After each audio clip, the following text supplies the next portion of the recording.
a lot like cardiogenic, but I like to talk about it a little bit differently as obstructive. You can also consider this to be RV, kind of RV physiology. And so think about what would some examples of obstructive type shock be? P. Yeah, P is really one we think about most commonly, especially massive P. Others? Tamponade. Pericardial. Yeah, tamponade. Yeah, good. Yeah, tamponade. And then if you just had a pure RV infarct, would give you sort of an RV physiology type picture. All right, so just to kind of quickly get you guys to run through, and this is what I'm putting up here is this is sort of textbook type stuff. This is as you all know, these hemodynamics, and one of the reasons we don't use PA lines a lot anymore is that sort of pure hemodynamic interpretation to completely differentiate types of shock can be helpful, but it's often not definitive. If you have hypovolemic shock, what would you expect for your CVP to be? First of all, let me ask first, what's a normal CVP? 8 to 12. About 8 to 12. It's what 95% of people say.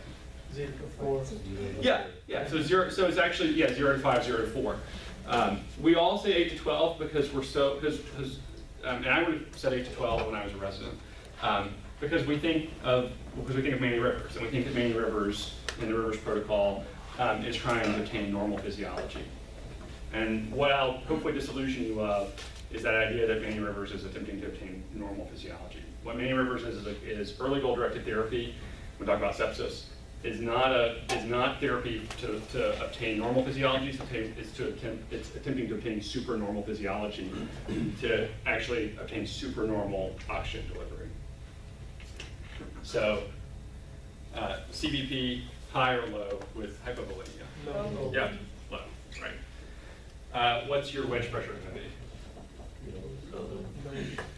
Low. Cardiac output. Low. Yeah, so it kind of sort of depends, right? I mean, it depends, and often it's going to depend on where you are here, right on the Starling curve. But generally speaking, your cardiac output is going to be reduced, and your SVR is going to increase. And so, yeah, I also emphasize that in early hypovolemic, so before you actually develop hypovolemic shock, but early dehydration, you can actually see hypertension, right? So the initial response to sort of mild hypovolemia will be to cause peripheral vasoconstriction. You can see a mild or even relatively significant hypertension with mild dehydration before the onset of true hypovolemic shock. Okay. If you have a distributed physiology, what's your CVP going to be? Low. Maybe low.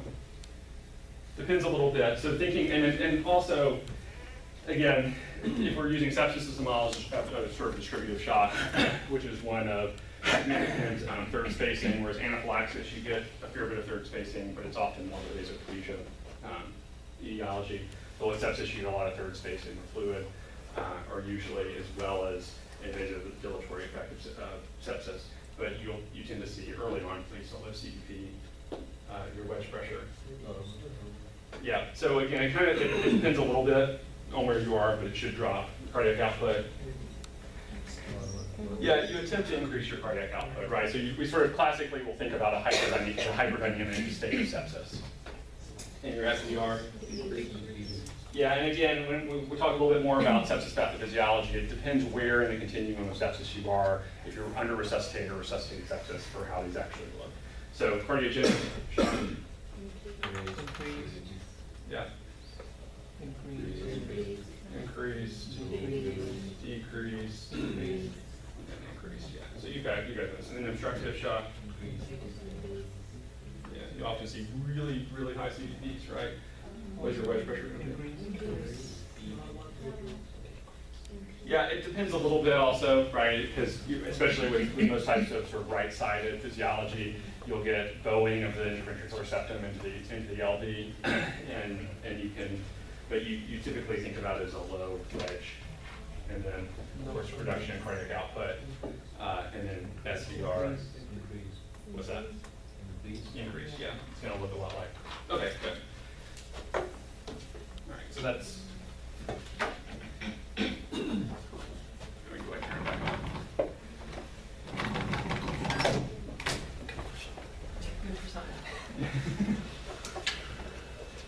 wore heels today, so I want you to.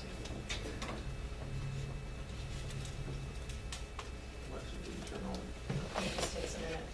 Oh, that's fine. It's It's mine. When you get a right ventricular infarction, that's low right side pressure, right? Can't, right ventricular infarction, which is rare, Your RV pressure will be low if you're. very low, is that right? And CVP will be very low. CVP will be. CVP will be high. Yeah, I mean, it's, yeah, I guess if you're truly measuring your RV pressure, then you'll get RV dilation.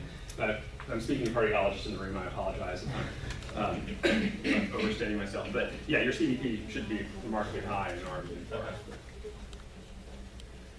All right, good. So, all right, so we've got relatively hypotensive, oliguric, tachycardic, evidence of infection going back to our case. We've already done this. You told me you already think she has septic shock.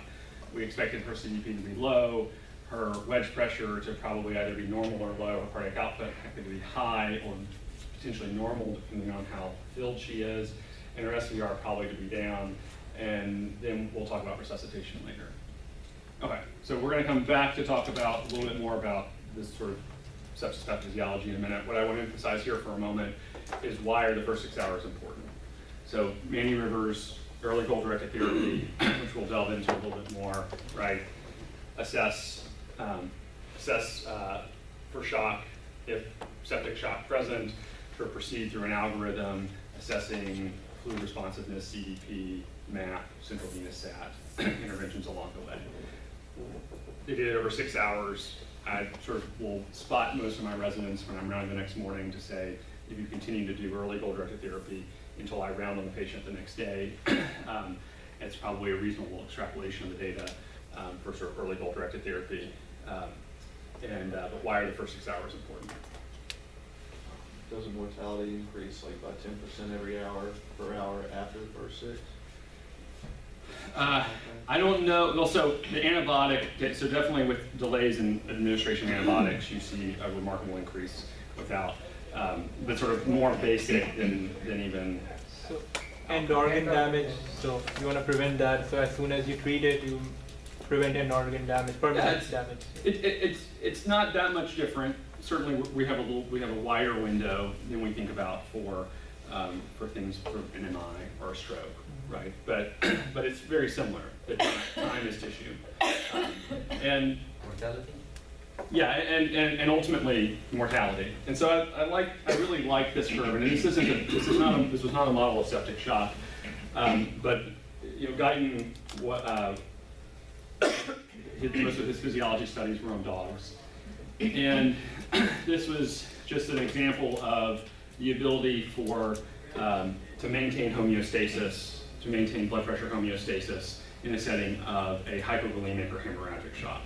So if you sort of take an arterial pressure that was 100% of the dog's baseline, bled them down to 80%, 85% baseline, ligated the femoral artery, and then allowed sort of auto-resolution, fluids weren't administered, but sort of through mechanisms to maintain homeostasis, right? So drop in urine output, peripheral vasoconstriction, recruiting water from the interstitium, then able to sort of return to baseline.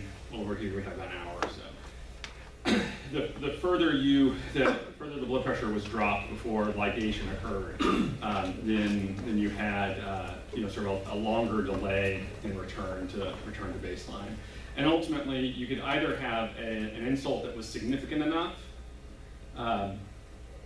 that death occurred almost immediately, or significant enough and then and had persistent hypotension to where cellular injury occurred. And if cellular injury occurs, and if so tissue hypoxia occurs, causing cell death, then thinking back through what happens in the periphery, or what the periphery is supposed to do in the setting of low oxygen tension, right, or low cardiac output, it's supposed to vasoconstrict, but you begin to lose that autoregulation.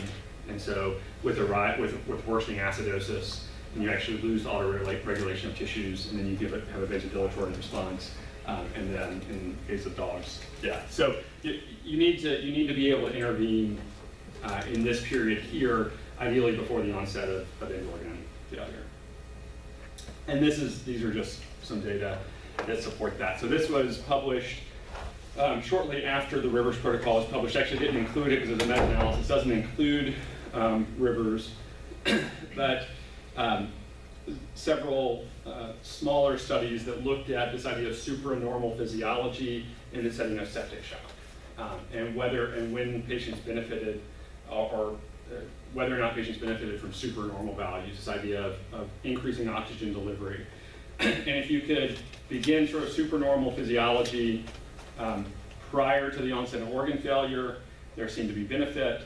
If it was begun after the onset of organ failure, it was less clear that it was beneficial. So again, important to jump on shock, and especially septic shock, very early. And then this was another meta-analysis just published a couple of years ago in Critical Care Medicine that it did include, it included Rivers, and you can see just early resuscitation improving outcomes. Again, this isn't, maybe you could argue that's not there are a lot of confidence intervals there that cross the midline. But at least a suggestion, and in the largest of these studies here, and then the Rivers protocol that we based much of this on. All right, so that's kind of the introduction to shock. What questions do y'all have? And then we can. Any questions? Want me to stop? Right. Are there any circumstances in which you would put in a swan gas?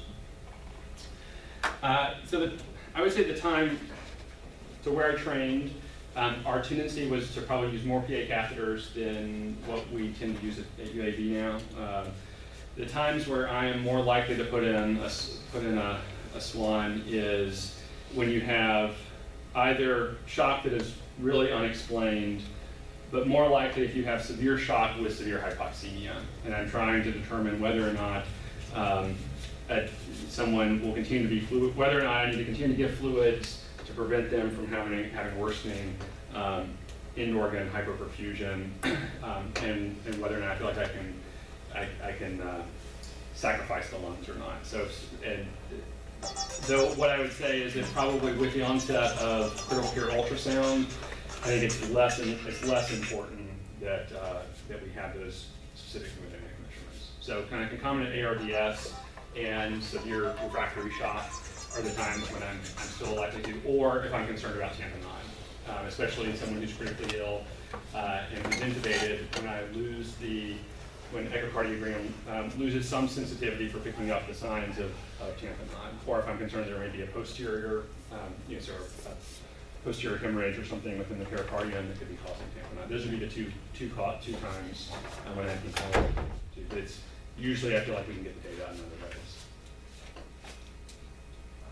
How important is to measure venous oxygen level? Like today, in emergency department, I saw there is a triple lumen central venous catheter. There is attached a board which measures continuous venous oxygen saturation. Yeah, the precept catheters. So I don't find that the precept catheters give any real value that regular measurement of central venous sat cannot. So part of it depends on your lab and whether or not, if you can, especially if you can do bedside ABGs on a venous sample, then it's rare that I'm looking to say titrate something in real time.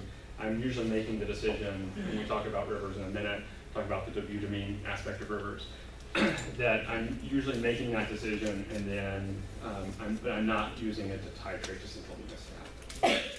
The Rivers protocol did. They used, the precept catheter was used, and they were in vogue, I think more, at least at UAB, probably 7 or 8 years ago than they are now. We don't use precept catheters, and I didn't use them at all in Boston. All right, so we'll go ahead and jump ahead, and then do y'all usually take a break? We do. Whenever you're ready. Why don't we take a 5-10 minute break now, and then because I'll jump into the rest of this, and then we'll have some time for questions at the end. Does that sound good? Sounds good. 5 minutes, guys. Don't be gone long. Answer your phones. You took Jim's place? I took Jim's place. Yeah, he just got so busy. Yeah. But is that analysis? He took a vice chair, vice president quality job, and so, in addition to our clinical director job,